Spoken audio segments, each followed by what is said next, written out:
Hi students, 10th max example 3.26 solve 2x square minus 2 root 6x plus 3 equal to 0. இது வந்து solving a quadratic equationல factorization methodல first exam sum. So இந்த sum factorization method தான் use பண்ண போறோம். 2x square minus 2 root 6x plus 3 equal to 0. Okay, இது நம்மளுக்கு கொடுத்துருக்கிற equation.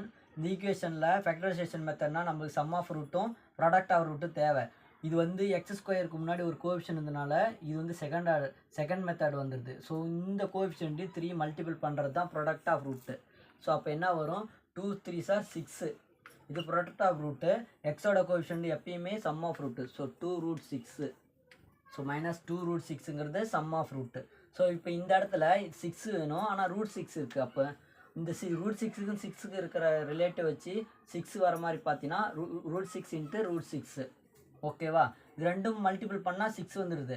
Add பண்ணும்போது மைனஸ் 2 root 6 வரணும், ஆனால் ப்ளஸ் 2 root 6 வருது. இப்போ இதுக்கு மைனஸ் கொடுத்து பார்ப்போம். மைனஸ் ப்ளஸ் ஆகிடுது. ரூட் 6 இன்ட்டு ரூட் 6 ஆகிடுது. ஸோ இது ரெண்டு ஆட் பண்ணும்போது மைனஸ் 2 root 6 ஆகுது. ஸோ இப்போ இது ரைட்டு. இதை கொண்டு வந்து இந்த மைனஸ் 2 root 6க்கு இடத்துல இதை நம்ம செப்பரேட் பண்ணுறோம். அப்படி பண்ணும்போது எப்படி எழுதலாம் பாரு, 2x ஸ்கொயர் மைனஸ்ஸு இந்த மைனஸ் ரூட் 6x, இதை இப்படி பிரிக்கும் போது minus root 6x plus 3 equal to 0. ஓகேவா, ஸோ இந்த மாதிரி பிரிச்சிட்டோம். இப்போ நம்மளோட கன்வீனியன்காக என்ன பண்ணுறோம்னா இந்த 2 இந்த 3 இந்த 6 எல்லாம் என்ன பண்ணுறோம், பிரிச்சுக்கிறோம். ஸோ இந்த 2வை பிரிக்கும் போது எப்படி பிரிக்கலாம்னா ரூட் 2 இன்ட்டு ரூட் 2ன்னு பிரிச்சுக்கலாம். எக்ஸ் ஸ்கொயர் மைனஸ் இந்த 6 ரூட் 6 என்ன பண்ணோம், ரூட் 3 இன்ட்டு ரூட் 2ன்னு பிரிச்சுக்கலாம். எக்ஸ் மைனஸ் இந்த 6 அதே மாதிரி root 2 root 3 into root 2 x plus இந்த 3 வந்து ரூட் 3 இன்ட்டு ரூட் 3ன்னு பிரிச்சுக்கலாம் ஈக்குவல் டு 0. ஸோ இப்போ இந்த ரெண்டு டேர்மும் நம்ம எடுத்துக்கிறோம்.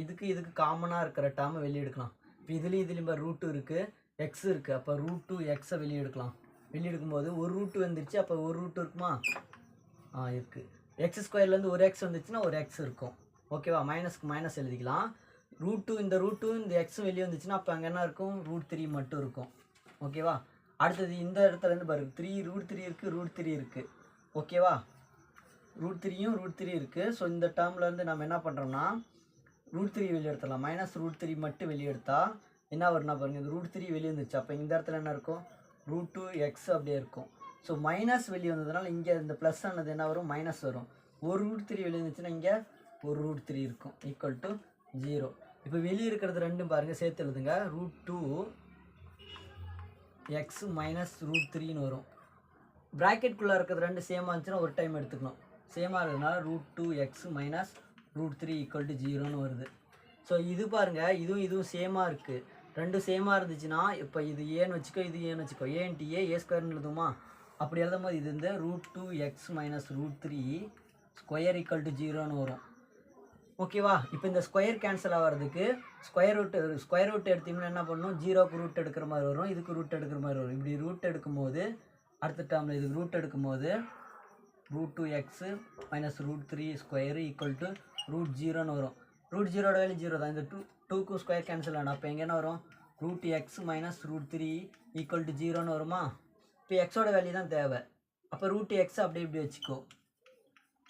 மைனஸ் ரூட் 3 அந்தாண்ட போனால் ப்ளஸ் ரூட் 3 ஆகும். எக்ஸ் அப்படியே வச்சுக்கோ. ரூட் 3 டிவைடட் பை மல்டிபிள் ஆன 2 அந்தாண்ட போனால் டிவைடபிள் வரும். ஸோ அப்படி எக்ஸோட வேல்யூ என்ன வந்துச்சு, ரூட் 3 டிவைடட் பை ரூட் 2.